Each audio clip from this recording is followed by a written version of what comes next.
Hello friends, good afternoon everyone, welcome back to my channel. আজ না একদম সকাল থেকে ব্লগটা শুরু করতে পারিনি, তাই একেবারে দুপুরবেলা স্নান সেরে খাওয়া দাওয়া সেরে এখন ওই ঠান্ডা ঠান্ডা আমেজ নিয়ে ভাবলাম আড্ডাটা শুরু করি। চলো একটু বাইরে রোদ থেকে ঘুরে আসি। চলো, তোমাদের তো এবার আমি ফুল গাছ দেখাতে পারিনি, একটু এইখানটা আসলাম রোদ পোয়াবো বলে, কারণ এই সময় আমাদের এখানে এই জায়গাটাই সব থেকে ভালো রোদ পাওয়া যায়। কুকুরগুলো শুরু করে দিল চিল্লানো। দেখো এবার গোলাপ ফুল হচ্ছে, এই হচ্ছে গোলাপ ফুল। এই জায়গাটা যেহেতু প্যান্ডেল হবে না, প্যান্ডেলটা দেখেছো এই যে এখান থেকে হচ্ছে, তাই জন্য আমাদের ফুল গাছগুলো এখানে খুব একটা নষ্ট হয়নি। এই যে এখানে একটা গোলাপ ফুটেছে, এই কালারটা আমার খুব ভালো লাগে। আগের বার যা গোলাপ ফুটেছিল ভেবেছিলাম তো এই গোলাপ দিয়ে বিয়েতে কাজে লাগিয়ে দেবো, কিন্তু এবার তো সেটা হয়নি। আর এই গোলাপের পাপড়িটা দেখো, একই গাছে অন্যরকম ফুল, এই ফুলটা অন্যরকম হবে মেবি। এদিকে যে পদ্ম গাছটা ছিল সেটা কেটে দেওয়া হয়েছে, কারণ পদ্ম গাছটা রেখে কোনো লাভ নেই, ওটা ঝাপড়িয়ে চলে এসেছিলো। এ দেখো এখানে সেম কালারের আরেকটা ফুল ফুটেছে, এই দেখো সেম কালারের আরেকটা ফুল ফুটেছে। ফুলগুলো এত সুন্দর হয়, পরের বছর হয়তো অন্যরকম ভাবে দেখাতে পারবো। এবছর তো সব কিছু আর করে উঠতে পারলাম না, একদিকে বাবার মন খারাপ আবার আনন্দ, এই পুরো জায়গাটা ফুলে একদম ভরপুর থাকে। আর এবার একটু অন্যরকম ভাবে সাজবে, আর কটা দিনেরই অপেক্ষা। এই যে এইখানে যে গাছটা ছিল আমাদের গন্ধরাজ ফুল গাছ, সেটাও কেটে ফেলা হয়েছে, না হলে অসুবিধা হবে। এই দিকটা এই দেখো ফুলটা দেখেছো, কি দারুণ কালার হয়েছে। একটু প্ল্যান্টিং করব, ঠিকও করেছি ওইখানে গিয়েও, দেখা যাক কতদূর কি করতে পারি। একটা কুড়ি উঠেছে আর ফুলের কালারটা দেখো, অপূর্ব কালার। হ্যাঁ সেই, এ কি সুন্দর, এই লঙ্কাগুলোরই ওই ঝাল। আমি তো কোনোদিনও দেখিনি এই লঙ্কা। তুলবো এখন? ও মামি, মামি ও মামা তুমি আমাকে একটু, ও মামা তুমি আমাকে একটু কমলা লেবু রস করেও দিতে পারো, এই সময় খাবো। রস করে অবভিয়াসলি, মুখে চিবিয়ে না, আমরা চিবিয়ে খেতে ভালোবাসি না। না না, আমি চিবিয়ে এইসব খাই না। না মা, না না আমি খাবোই না। না তুমি ওরম চিবিয়ে, খুব ভালো বাজে বুদ্ধি, আমি ওইভাবে খাবোই না। না না ওইভাবে না, রস করে দেবা তারপরে কাল থেকে। ও মামি নিয়ে আসো, কত গাছ ঝাঁকড়িয়ে লঙ্কা হয়েছে, লঙ্কা তুলবো, গাছ ঝাঁকড়িয়ে তাড়াতাড়ি।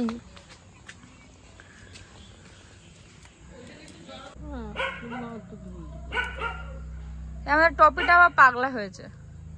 ও মামি মা অনেক লঙ্কা হবে কিন্তু, যে তোমার অনেক দিনের হয়ে যাবে। দাঁড়ানো হবে না, তুলতে মানুষ একটু বসেছে। আরে দিয়ে বসো গিয়ে, এইটার মধ্যে রাখো, তুমি এটার মধ্যে রাখো, করে তোলাই হচ্ছে। এটার মধ্যে না রাখবো? না লঙ্কা রাখছি ওটার মধ্যে, পাগল মুখ। কত হলো? বেচারা দিদুনটা একটু বসেছিল, দিদুনকে জোর জবরদস্তি টেনে টুনে নিয়েছে। দেখো আরেকজন হেলতে দুলতে হেলতে দুলতে আসছে, দেখো সময় পাচ্ছি না, না তোলা।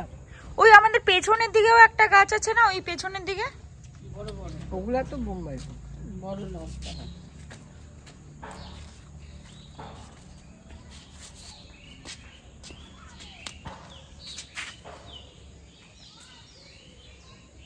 এখানে সব কটা পাকেও নি, দেখেছো খয়েরি খয়েরি কালারেরও অনেকগুলো হয়ে রয়েছে। এই দেখো, ওগুলো তুলতে হয়।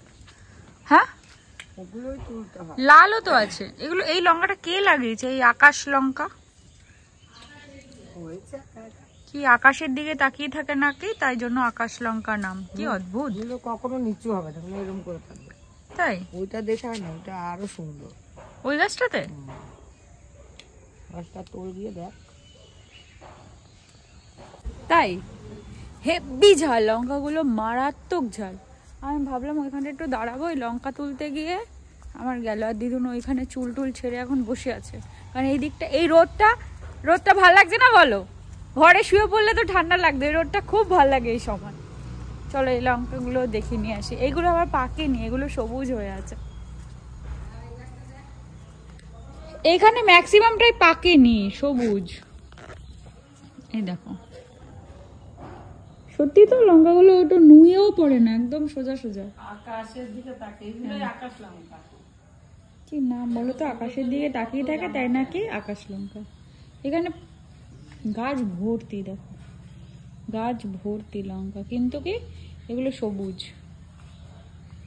মা এগুলো কি পাকলে তুলবা? না, না পাকলেও তোলা যায়। এই দেখো এই ডালটা থেকে তুলে নাও মা, এই ডালটা পুরো নুয়ে পড়ে গেছে। কত লঙ্কা ভাই, পুরো ভর্তি। আমি তো কোনোদিনও, তুমি এই লঙ্কাগুলো দিয়ে রান্না করো না? ভালো খেতে, কিন্তু ভালো ঝাল হয় না? রোদটা কি ভালো লাগছে, কিন্তু অল্প লাগে, তুমি বেশি বেশি করে দাও, ঝাল ঝাল হয়ে যায়। এই সময় আমাদের এখানে এই রোদটা পড়ে, এই রোদটাই খুব ভালো লাগে। ঠিক এই সময়টাতেই পড়বে, এই সময়টা এই কর্নারটাতে। আগের বারও শীতকালে যখন এরকম রোদ পড়তো তোমাদের নিয়ে এসেছিলাম। এখন তো সদ্য সদ্য শীতটা পড়ছে, বাট বেশি দিন আর এখানে তোমাদের দেখাতে পারবো না সব কিছু, আর এরকম রোদ পাবো না। তারপরে সব কিছু চারিদিকে কংক্রিট আর কনক্রিট দেখতে পাবো, এত গাছপালা এত কিছু পসিবলই না দেখা।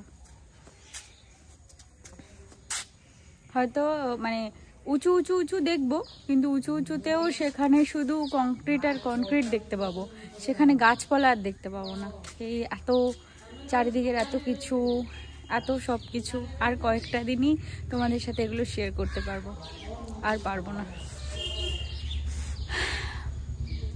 যে এই বাড়িটাতে ছোট থেকে বড় হয়ে ওঠা, মানে এক একটা ইট গাঁথা এই বাড়ির। মানে আমি যখন মানে জন্মেছি তখন এতটা বড় তো ছিল না বাড়িটা, প্রায় কি পুরোটাই তৈরি হতে দেখা।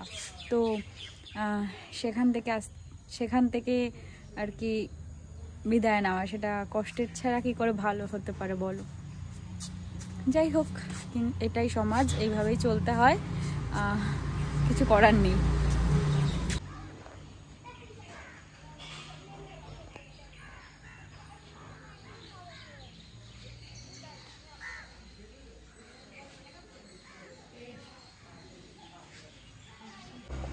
এই যে আমার মা লঙ্কা তুলেছে, এই গাছগুলো থেকে তোলোনি কেন? সবুজ সবুজ গুলো তো হয়ে গেছে, ও লাল লাল হতে হবে না?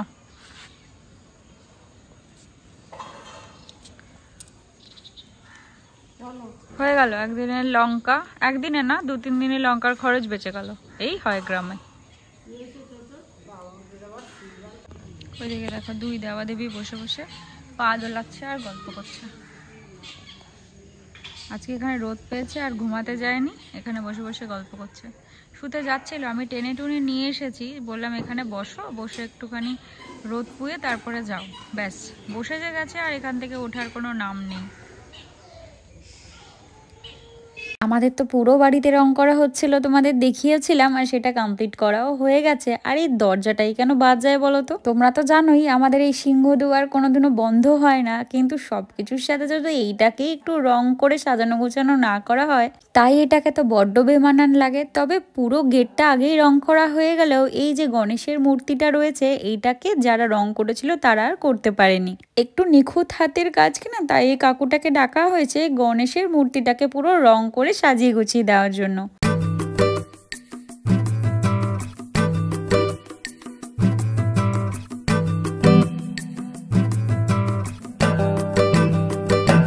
আমি এখানে একটু ভিডিও বানাচ্ছিলাম, বানাতে বানাতে একটা ভালো জিনিস দেখাই। ফোনটাকে কোথায় রেখেছি, এই দেখো। আরে বাস, ফোনটাকে এখানে রেখে চলে গেছি। চলো এবার ঘরের দিকে যাই আস্তে আস্তে। এবার একটু শুভ আর মা এক্ষুনি চিল্লাবে আমার ওপর, তুই কখন কাজটা করবি, কখন কাজটা করবি, এরম করে করে। তবে আজকে কাজটা করেই দেবো। পরন্ত রোদের ছোঁয়া একটু গায়ে নিয়ে ঘরে এসে তো সেই একটা ঘুম দিলাম, ঘুম ভাঙলো সেই 2 ঘন্টা পরে। তাও আবার মায়ের বকবকানিতে। ভেবেছিলাম ঘুম থেকে উঠবো না, একটু দেরি করেই উঠবো, কিন্তু এই কাজটা খুব নেসেসারি, তাই উঠেই পড়লাম। আসলে সকালেও একবার মা আমাকে বলেছিল, এই ঘুমের জ্বালায় আমি সকালবেলা মাকে স্কিপ করিয়ে দিয়েছি, বললাম রাত্রেবেলা করে দেবো। এখনো যদি সেটা করি তাহলে আর আমার একটা হাড়ও আস্ত থাকবে না। তোমরা তো জানোই আমরা মাত্র 3জন লোক, কিন্তু আমাদের শীতের কম্বল জিনিসপত্র দেখলে তোমরা বুঝবে যে আমার মা একটা ছোটখাটো পাহাড় তৈরি করতে পারবে। আসলে তো ওই 1 বছর বাক্সবন্দি হয়ে পড়ে থাকে, সেই আমাদের ঠাকুর উৎসবের আগে সমস্ত কিছু নামানো হয়, কিন্তু এইবার না আগেই একটু নামাতে হচ্ছে, কারণ প্রথমে আমার বিয়ে পড়ে গেছে, তারপরে আমাদের ঠাকুর উৎসব, পরপর কিন্তু দুটো অনুষ্ঠান। আর সমস্ত কিছু নামিয়ে গুছিয়ে ঠিকঠাক ভাবে যদি একটু রোদে দিয়ে না রাখা হয় তাহলে কি করে হয় বলো তো। এই জায়গাটাতে মোটামুটি মায়ের শীতকালের সমস্ত সম্পত্তি সাজিয়ে গুছিয়ে রাখা রয়েছে। বালিশ, মোটা মোটা কম্বল 4টে না 5টা মতো তো আমাদের ব্ল্যাঙ্কেটই আছে। আর ছোট ছোট পাতলা পাতলা ব্ল্যাঙ্কেট যে কটা আছে তার কোনো ঠিক ঠিকানা নেই। প্রত্যেকবার শীত পড়ার আগে মা সমস্ত কিছু বের করে রোদে দিয়ে পরিপাটি করে গুছিয়ে ব্যবহার করে, আবার ঠিক যে শীত চলে যায়, মানে এগুলোর ব্যবহার যখন ফুরিয়ে যায় তখন আবার রোদে দিয়ে পরিপাটি করে গুছিয়ে তুলে রাখে। মা বলে প্রতিদিন যেমন আমরা নিজেদেরকে যত্ন করি, পরিপাটি করে গুছিয়ে রাখি, তেমন এই জিনিসপত্রগুলোকে ভালো রাখার জন্য আমাদের যত্নের দরকার। তো দাম দিয়ে একটা জিনিস কিনছি, সেটাকে যদি ঠিকঠাক ভাবে যত্ন করে না রাখি সেটা এতদিন চলবে কি করে। আমাকে তো এখন সব সময় বলে, তুই যে এমন কুড়েমি করিস এরপর এরকম ভাবে তোকেও তো সবকিছু যত্ন করে গুছিয়ে রাখতে হবে। কি যে তুই করবি তখন, আমি তো সেটাই ভেবে উঠতে পারি না। আমার উত্তরটা মাকে একটাই থাকে, মা আমি নিজেই ভেবে উঠতে পারি না যে আমি কি করব, আর তুমি কি ভাববে। এখনো সকালবেলা ডেকে ঘুম থেকে তুলে দিতে হয়, মুখের সামনে খাবারটা তৈরি করে দিতে হয়, এমনকি জলের গ্লাসটা মুখের সামনে ধরে দিতে হয়, দুপুরে খাবারের জন্য চিল্লাতে হয়, রাতে খাবারের জন্য চিল্লাতে হয়। সে নাকি যাবে আর 2 দিন পর সংসার সামলাতে। আমি তো নিজেই ভেবে কুল করতে পারছি না। আমি নিজেকে সামলেই কুল করতে পারি না, আমি নাকি আবার সংসার সামলাবো। কি অবস্থা হবে বলো তো আমার। যাই হোক, তোমাদের সাথে একটু মজার গল্প করতে করতে একটা ভালো জিনিস বের করেছি। এই জিনিসটা আমার মাম্মা আমার মাকে যখন হরিদ্বার ঘুরতে গেছিল তখন এনে দিয়েছিল। এবার তোমাদেরকে সময়টা বলি, তাহলে বুঝতে পারবে যে আমার মা কত যত্ন করে সবকিছু গুছিয়ে রাখে। বলতে পারো এই জিনিসটা 25 বছর আগেকার। আমার মা এতবার ব্যবহার করেছে, তারপরেও এতটুকু নষ্ট পর্যন্ত হয়নি। কত যে জিনিস বের করেছে, এই পাশে এক প্রকার পাহাড় তৈরি হয়েছে। যদি তোমাদের দেখাতে পারতাম তাহলে বুঝতে পারতে। এত কাজকর্ম করে একটু হাঁপিয়ে গেছিলাম, ভাই এসে হঠাৎ করে বললো চল দিদি একটু বিরিয়ানি খেয়ে আসি। তোমরা তো জানোই আমাদের হুটহাট প্ল্যান হয়, আর আমার ক্রাইম পার্টনারের এখন পরীক্ষা চলছে বলে ওর সাথে বেরোতেও পারছি না। নচেতে বিয়ের আগে যে কতবার আমরা কোথায় কোথায় চলে যেতাম তার কোনো ঠিক ছিল না। আর এই পরীক্ষাগুলো পড়ারও সময় পায় না। এমন একটা ভালো অনুষ্ঠানের মুখে যদি পরীক্ষায় আটকে পড়ে তাহলে কেমন লাগে বলো তো। যাই হোক, চলো কষ্ট পেয়ে তো লাভ নেই, যেটা হচ্ছে সেটাকে মেনে নিয়েই চলতে হবে।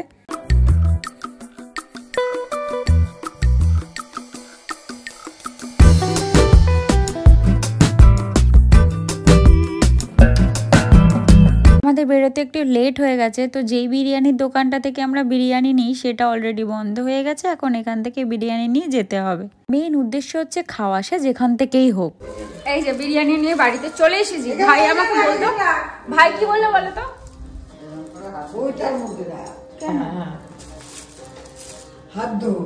এই সিরিয়াল সিরিয়াল আর সিরিয়াল। এই বিরিয়ানি নিয়ে আসার পর বাড়িতে ভাই আমাকে বললো তোকে আইবুড়ো ভাতের বিরিয়ানি খাওয়াচ্ছে। আমাকে সবাই তোকে খাইয়েছে, আমি তো খাইনি, তাই ধরে নে তোকে আমি আইবুড়ো ভাত খাওয়ালাম। আর আমাদের এখানে কি লিটারেলি ঠান্ডা, বাইরে বেরিয়ে বুঝলাম আমার ঠান্ডা লেগে যাবে। একদম ঠিক, আমি টুপি পরে যাইনি। আর যেখান থেকে বিরিয়ানি খাই সে দোকানটা বিরিয়ানি শেষ হয়ে গেছে, ওটা আমার দুঃখ। যাই হোক, আলটিমেটলি অনেক দিন ধরে ইচ্ছা করছিল আমার বিরিয়ানি খেতে। সব থেকে বেশি KFC চিকেন খেতে ইচ্ছা করছিল, সেটা তো হলো না। তো বিরিয়ানি দিয়েই স্বাদ মেটাই, দুধের স্বাদ ঘোলে মেটানো, এটাই আর কি। তবে বিরিয়ানি তো আমি লাভার, সেটা তো জানোই। তবে যেই দোকান থেকে বিরিয়ানি লাভার খাই আমি, সেই দোকান থেকে খেতে পারলাম না। চোখে কি ঢুকেছে। ড্রেস ছেড়ে আসি, দাঁড়াও। কখন বললাম তোমাদের ড্রেস ছেড়ে আসছি বিরিয়ানি খেতে। একে বিরিয়ানির গন্ধ আর টিকে থাকতে পারছি না। ওইদিকে সুদূর প্রান্তর থেকে 1 মাস পর আমার দিদি আর জিজু ফোন করেছিল। তাদের সাথে কথা বলতে বলতে আড্ডা দিতে দিতে প্রায় অনেকটাই লেট হয়ে গেছে।